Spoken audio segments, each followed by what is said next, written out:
नमस्कार, स्वागत है आपका द न्यूज़ लॉन्चर पर। मैं हूं अशोक वानखड़े। लेकर आया हूं आपका अपना कार्यक्रम द एक्स-रे।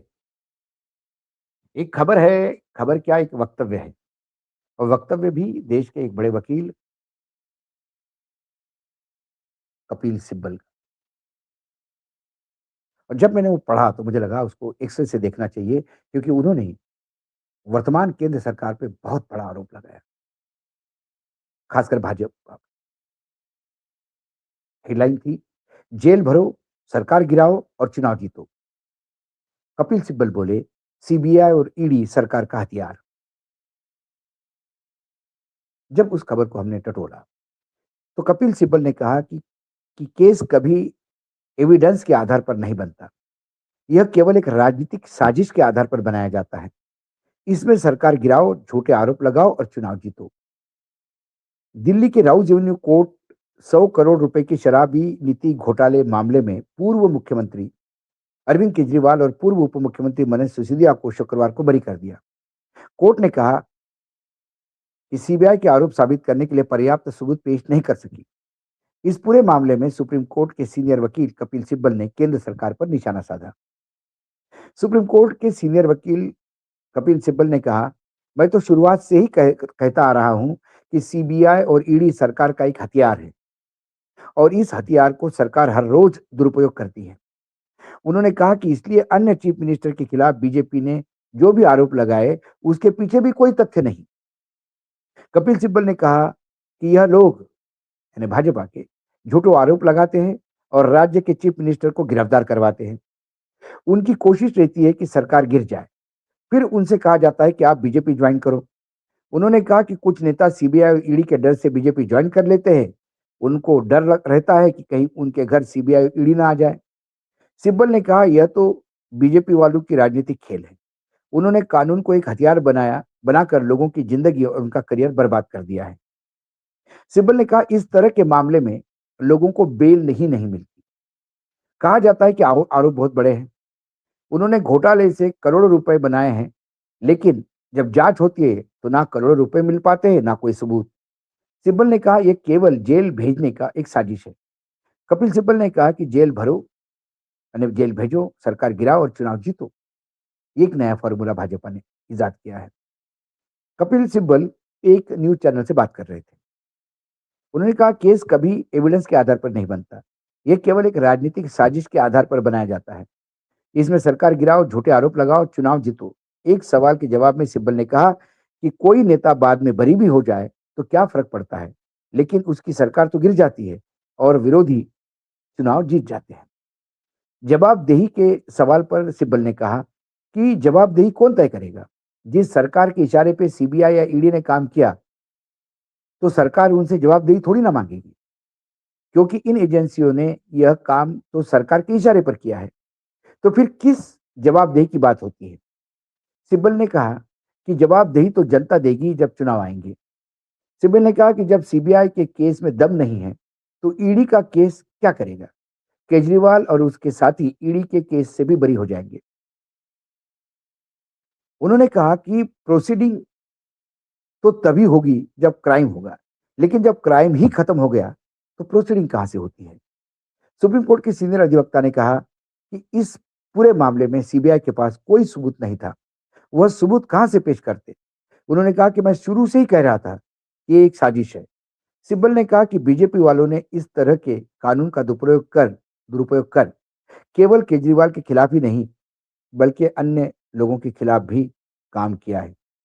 दिल्ली शराब नीति से जुड़े बहुचर्चित कथित घोटाले मामले में बड़ी राहत देते हुए अदालत ने पूर्व सीएम अरविंद केजरीवाल, पूर्व डिप्टी सीएम मनीष सिसोदिया को बरी कर दिया है। 23 लोग अन्य थे, उनको भी बरी कर दिया है। कोर्ट ने अपने फैसले में कहा कि अभियोजन पक्ष यानी सीबीआई आरोप साबित करने के लिए पर्याप्त सबूत पेश नहीं कर सका, जिसके चलते दोनों नेताओं के आरोप से मुक्त किया जाता है और बरी होने के बाद फिर अरविंद केजरीवाल ने जो सरकार को घेरा, वो अपनी जगह पे है। क्या कपिल सिब्बल के बातों में दम है? यदि 2014 के बाद हमने देखा कि जितने ईडी, सीबीआई, इनकम टैक्स के केसेस हुए हैं, खासकर राजनीतिक नेताओं के खिलाफ, और वो भी सारे नेता विपक्ष के हैं, सत्ता पक्ष का कोई नेता नहीं है।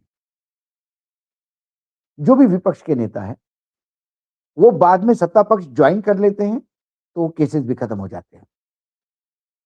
उदाहरण के तौर पे एयर इंडिया घोटाला एक बहुत बड़ा घोटाला बीजेपी ने उठाया था जब विपक्ष में था। यूपीए सरकार के समय का एक घोटाला और बीजेपी ने पूरी तरह से घेर के इस पे इंक्वायरी ऑर्डर करवाई थी। फिर उसमें तत्कालीन मंत्री बुरी तरह से घिर गए थे और प्रफुल्ल पटेल के प्रॉपर्टी अटैच हो गई, यहां तक कि उनका जिस फ्लैट में वो रह रहे थे परमिशन के साथ, वो भी अटैच थी।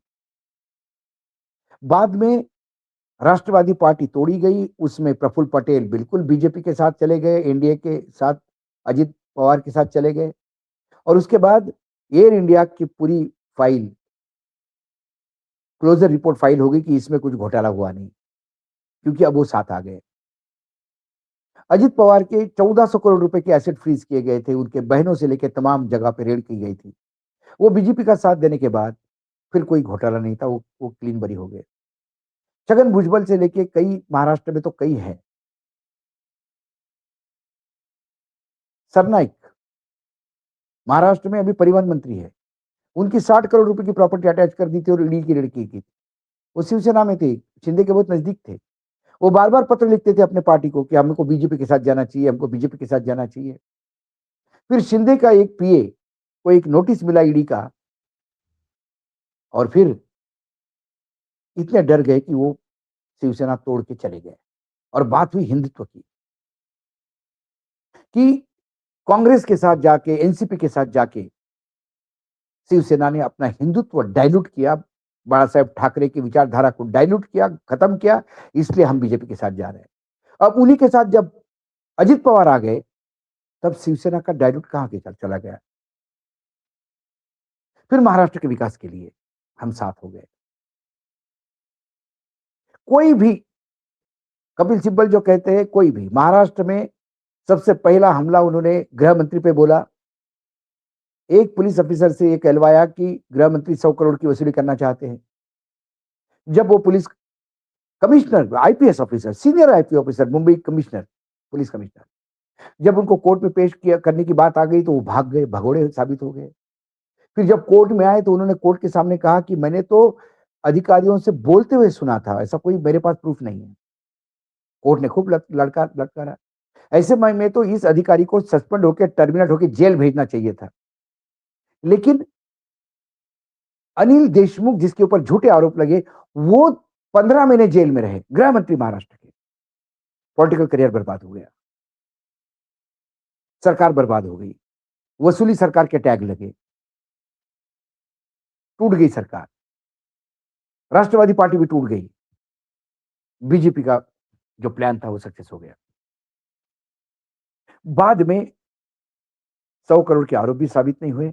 जिस पुलिस ऑफिसर ने, सीरियस आईपीएस ऑफिसर ने ऐसे बेहुदा आरोप लगाए थे, अब वो महाराष्ट्र गवर्नमेंट में ससम्मान वापस आ गए।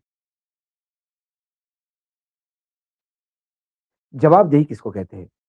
कपिल सिब्बल ने कहा कि जवाबदेही कौन तय करेगा, सरकार ही आदेश देती है, लेकिन न्यायपालिका एक बीच में है। राहुल जी ने, कोर्ट ने यह जरूर कहा कि सीबीआई इंक्वायरी करे इस अधिकारी के अगेंस्ट जिसने ये फर्जी मुकदमे दायर किए बिना प्रूफ के। ऐसा कोर्ट यदि कहती कि ये बेहुदा आईपीएस ऑफिसर जो सिर्फ किसी के कहने पे कानाफूसी वाली बातों से एक गृह मंत्री पे आरोप लगा कि उसका पॉलिटिकल, उसको जेल दलवा देता है, इसको तो टर्मिनेट करके इसके ऊपर अलग केस चलना चाहिए, लेकिन नहीं हुआ। तो अधिकारियों को भी पता है कि हम कितना झूठा केस बनाए, हम जितना विपक्ष को तोड़ने का प्रयास करेगा उतना ज्यादा हमको बख्शिश जो है वो वहां से मिलेगा, सरकार से मिलेगा। और यही एक सिस्टमैटिक पैटर्न चल रहा है। कुछ जगह लोग टूटते हैं, कुछ नहीं टूटते। अरविंद केजरीवाल नहीं टूटे, लेकिन पार्टी हार गई। हाँ, हेमंत सोरेन जेल में ही थे, वो नहीं टूटे, वो सरेंडर नहीं हुए, लेकिन 5 महीने में उनको बेल मिल गई, लकी रहे और उसके बाद विधानसभा में फिर वापस जीत के आए। वहां पूरब में बात करें तो पश्चिम बंगाल में ममता बनर्जी बिल्कुल नहीं टूट रही है, लगातार पड़ी हुई है, वो नहीं हार मानने को तैयार। आरजेडी में जेल में आना जाना रहता है लोगों का, लेकिन लगातार वो नहीं टूटने की बात कर रहे हैं।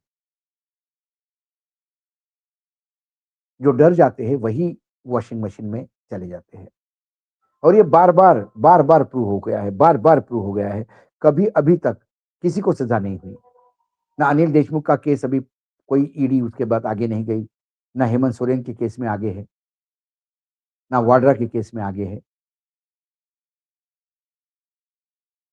और जो लोग बीजेपी के साथ हो गए, उनके तो केसेस ही खत्म हो गए, नहीं है केसेस। 17,000 करोड़ का सिंचन घोटाला कहाँ गया, जिसके लिए प्रधानमंत्री बोल रहे थे। लेकिन दुर्भाग्य है इस देश के प्रधानमंत्री झूठ आरोप लगा रहे थे अजित पवार पे। क्योंकि यदि उनके ऊपर 70,000 करोड़ का गबन मतलब घोटाले का आरोप होता और 25,000 करोड़ का बैंक घोटाले का आरोप होता, तो वो बीजेपी में नहीं होते। लेकिन वो बीजेपी के सरकार में बने रहे, उप मुख्यमंत्री रहे, उनकी मृत्यु के बाद उनकी पत्नी बनी रही, अब उनका बेटा राज्यसभा में आएगा। इसका मतलब वो आरोप झूठे लगाए थे। इस देश का प्रधानमंत्री सत्ता पाने के लिए कितना झूठ बोलता है, ये भी हम कह सकते हैं। या मैंने उन्हीं के वक्तव्य रेखांकित करते हैं। कुल मिलाकर कपिल सिब्बल ने जो कहा, वो हकीकत है और जो हकीकत कपिल सिब्बल ने कही, वो इस लोकतंत्र को पलीता लगाती है और संविधान को संकट में लाती है। आज एक्स-रे में इतना ही, कल फिर आता हूँ किसी विषय के साथ। तब तक के लिए नमस्कार, देखते रहिएगा द न्यूज़ लॉन्चर।